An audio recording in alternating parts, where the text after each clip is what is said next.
Well, on to this. The Justice Department may take legal action next week against the clerk for the Detroit area, and it is demanding about 865,000 ballots and hundreds of thousands of records from the 2024 election.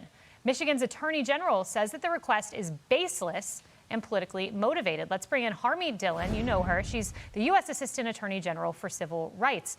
Harmeet, why are you looking at these ballots in Wayne County? What caused the DOJ to take a look here? Well, Kaylee, thanks for having me. The reason we're doing this is because Michigan itself has had several instances of voter prosecutions for fraudulent voting in the last couple of years. And so we cited those in our letter. And we're entitled, on behalf of the Attorney General, to look at these records under several federal statutes. I'm looking specifically at the 1960 Civil Rights Act, a transparency statute. And so we've been going all over the country to look at voter rolls to make sure that states are compliant with the Help America Vote Act. And because Wayne County has had these problematic issues and we're within the statute of limitations of 22 months where they have to retain these records, we'd like to look at them, and particularly given the instances of fraud that I just mentioned, as well as 2020 election complaints and irregularities. So you've asked all 50 states to look at the voter rolls, and I think it's a worthy endeavor. No one wants illegal immigrants voting. Everyone wants, dead people off the rolls. Some states have worked with you, other states have not. Can you tell me about that effort and where it stands today? Sure. We've gotten voluntary compliance or settlements with about a third of the states, and we've run about 60 million plus records. And in that regard, we've already found 350,000 dead people on the voter rolls, and those are in the states that are voluntarily complying with us.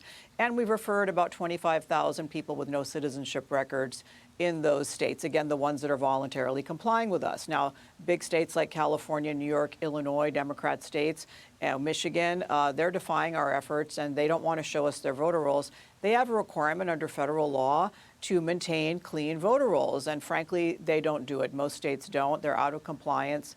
And Americans, no matter their party, need to have confidence in the outcome of our elections, and that in turn means only American citizens are getting ballots and voting ballots, and only once. It's pretty basic. So how do you get access to these? Do you take these states to court?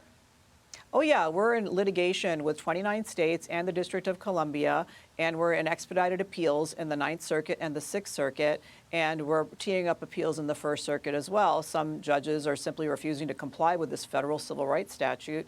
And, it hasn't been litigated much because the DOJ, frankly, hasn't been doing this job in prior administrations. And now we are. And it's a very important role, and it's overdue.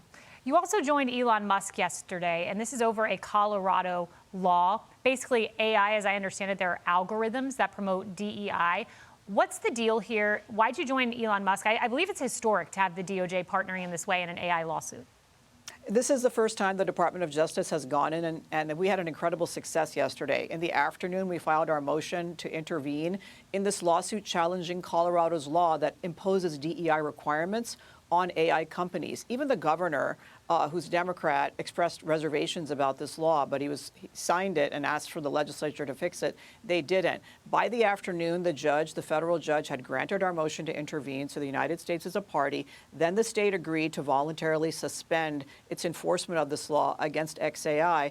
A couple of hours later, we asked the government and got the government to agree that all AI companies that operate in Colorado are going to be benefiting from this voluntary stay. So, from soup to nuts in 6 hours, we got an amazing result for the American consumer and for American innovation and technology. And this is a really important priority of the administration, because having America have leadership in AI is very important for our country and for our economy.